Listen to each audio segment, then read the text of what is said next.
Comedy for you. You're with me, Salil, and I was waiting for this one. Everyone wanted to know, Dear Zindagi, will Alia be able to pull it off? Gauri Shinde, Shah Rukh Khan, Amit Trivedi's music. How can you go wrong, or can you? I'm watching a film. I don't want to be told how to think or how to interpret a scene. If I choose to interpret a scene in a certain way, that is just me as an audience. This film, I think, messes your head with that zone. It wants you to think in a certain way without portraying it on screen. You have a pink. Portrays the plight of how women are treated in our country, but puts it across very simply. Everyone can understand it. Empirical evidence is something that we talk about in economics. You need to see what you're trying to portray. Dear Zindagi, although has a heart in the right place, with all the fantastic actors that are there at its disposal, tries to send across a message about how women need to stand up in our society, how we need to respect women in our society, but that doesn't come across when you're watching the film. It's very simple. About a girl who's had a troubled past because of her parents, she doesn't have a very good relation.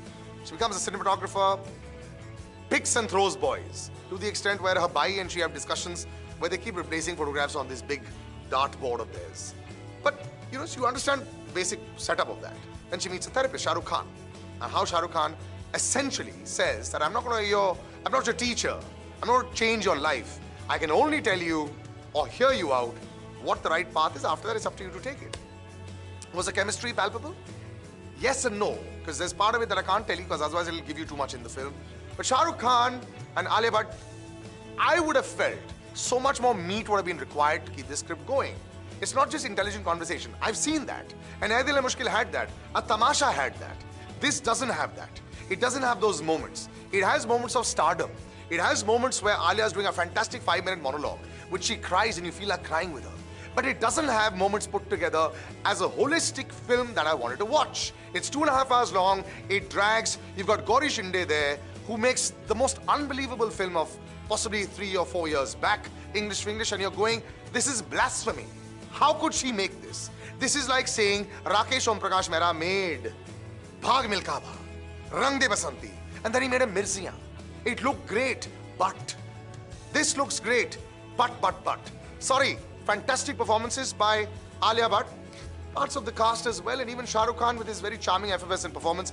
Not enough to carry this film forward. I'm going to give it 2 stars, and trust me, it's a heavy heart that I say this with. If you want to be an audience, you want to go pay money to watch a film, this is probably a film that you want to miss. As far as box office collections are concerned, well, I told you, don't say I didn't tell you. Force 2, not up to mark, making only 24 crores in its first week. Bonafide disaster at the box office, sadly. No matter what they sell the rights for these days, you've got to actually go for a film that made 20 crores in its first 3 days to make 24 in the first week is really not working. John Abraham's got to reinvent himself beyond just the muscle avatar. This is not a bodybuilding competition, nor is he going for Mr. Olympia. This is a film, and you've got to have expression and emotion there.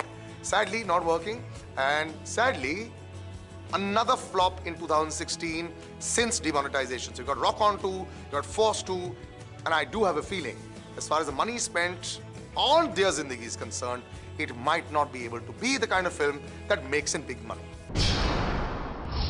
Coming up next week, with a backlog of films carrying forward, with Moh Maya Money, Saanse, also another film with a little bit of sex in that, and of course Dear Zindagi. Kahani 2, highly awaited next week. Can Shujoy Ghosh weave his magic? Arjun Rampal, the new ingredient in, let's put it this way. Of course, there's the effervescent, the brilliant, no words to ever describe her. I think she's fantastic in every way and form. I'm going to look forward to Vidya Balan's performance. But the acid test once again. Can they survive the demonetization crunch in India? Will a film be able to generate money, not just in the metros, in the smaller cities? We'll have to wait and see for next week. Till then, bye-bye, take care. Salil Acharya, my Twitter handle. I will see you soon. The drums, the drums, the drums.